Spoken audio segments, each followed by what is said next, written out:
The primary purpose of the National Surplus Reserve Fund for Exceptional Contingencies Act 2019, as we know, is to provide the legislative basis for the establishment of a rainy day fund. The fund will be formally known as the National Surplus Exceptional Contingencies Reserve Fund. Its principle of the Act is fine. It is sensible and prudent. I also accept that this represents an institutional reform in Ireland's fiscal policy framework, and that it is a bill whose primary purpose is to mitigate severe economic shocks. And I'm concerned about some issues raised by the regulatory impact analysis of the bill. It's very important that we listen to those impact analysis. For instance, we know that the fund was seeded by an initial transfer of cash or near cash assets from the ISIF up to a maximum of €2 billion, with further exchequer transfers of €0.5 billion per annum from 2019 to 23 inclusive. Provisions also made for periodic transfers from the exchequer, subject to the Dáil's approval, thankfully, where, for example, there are above exceptional tax receipts. I think this is something that the people are having a huge difficulty with, Minister.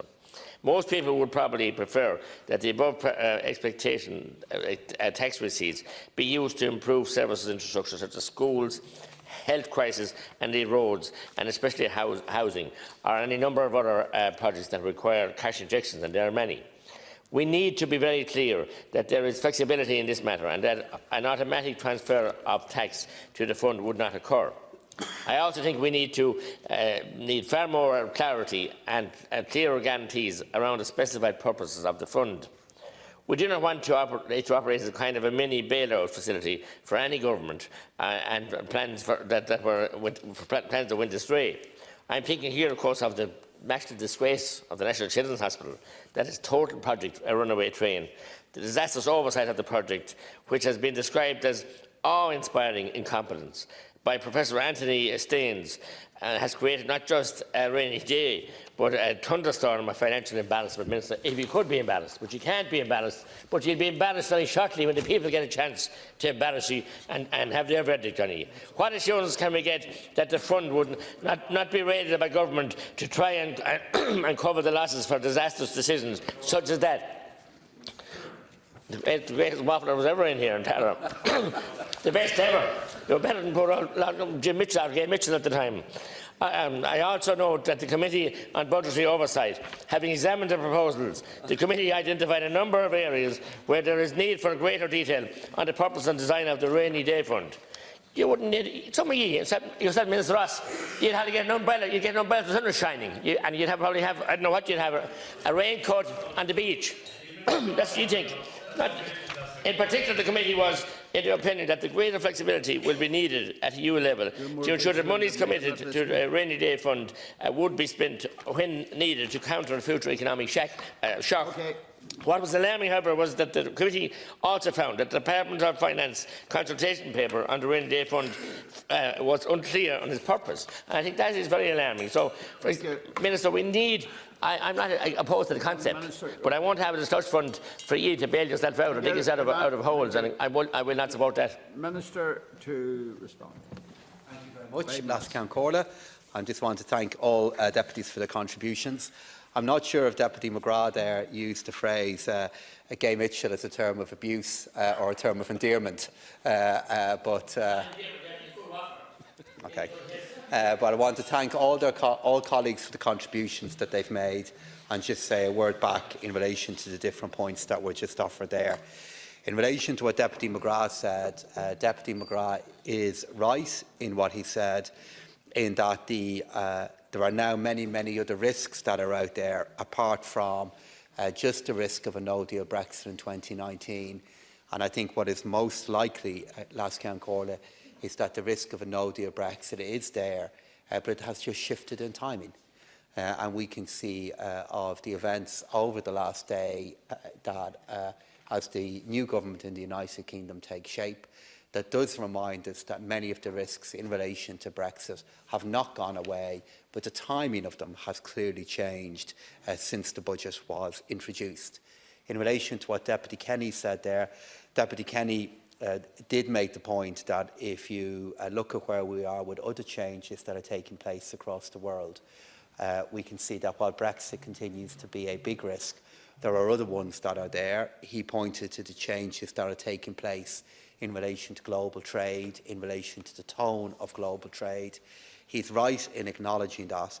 I think what's also important to acknowledge is, to date, the Irish economic performance and the diversity that we now have in our exports does mean that despite the shift in tone in relation to global trade, that we have still managed to deliver a reasonably strong performance across 2019.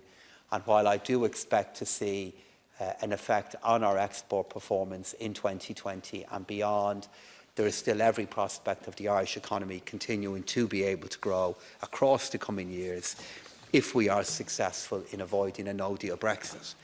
In relation to what Deputy Burton said, if I just deal with the three charges that she made. Firstly, that in any way the Irish Strategic Investment Fund was raided. I think I would recoil from that language as much as I'm sure Deputy Burton would have recoiled from accusations that she had raided private pension funds. Of course, neither claim would be true. What I have done, as she would do and has done, is make choices in relation to where the country's assets should sit and how we can make better use of them. She made the point to me regarding why don't we use a movement of funding from ISIF to respond back to the great housing difficulties that all deputies have touched on. But we did do that by moving nearly €2 billion from ISIF into seeding the Land Development Agency and into seeding HIPFI. So we have moved funding from the Irish Strategic Investment Fund into responding back to the great housing challenges that we still have, that we still need to make much more progress on. In relation to what Deputy Bruin said, the particular question that you raised there, Deputy, is where are we from a cash balance point of view? At the end of November, the State has €24 billion of reserves available to us, and of those 24 billion, 60% of it is in short-term funding instruments. So that is money that the State would be able to access quite quickly if it did need us.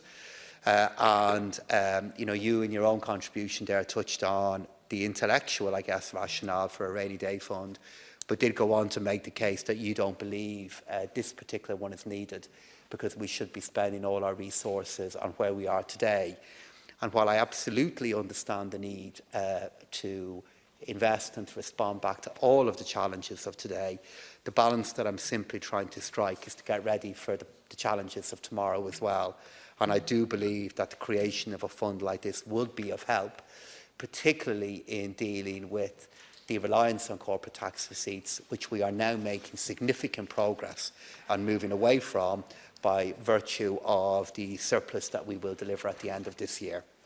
In relation to what Deputy Collins and Deputy McGrath have said, just to go back to what Deputy McGrath said that touched on what Deputy Burton said, nowhere in my Budget Day speech did I say that the role of the Rainy Day Fund was to recapitalise banks.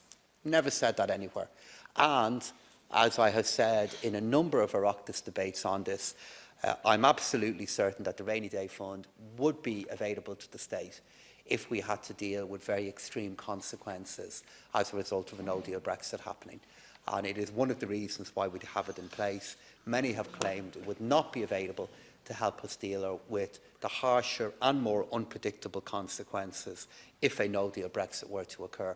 I am confident that it would. So I want to thank all deputies for the contributions they've made. It does appear that there are some parties and deputies here that will support this motion because they believe there is a need for a rainy day fund, but they also accept the wisdom of not making a deposit now. It does believe there are other deputies who will support this motion because they don't believe in the rainy day fund at all. But in either circumstances, I do believe this motion, both being required to bring this motion to the House is the right thing to do. And I believe in this circumstance, it's the right thing not to make the deposit. But of course, it is open to the government and future governments to decide when to resume it and indeed if they want to make a larger deposit in 2020. Thank you.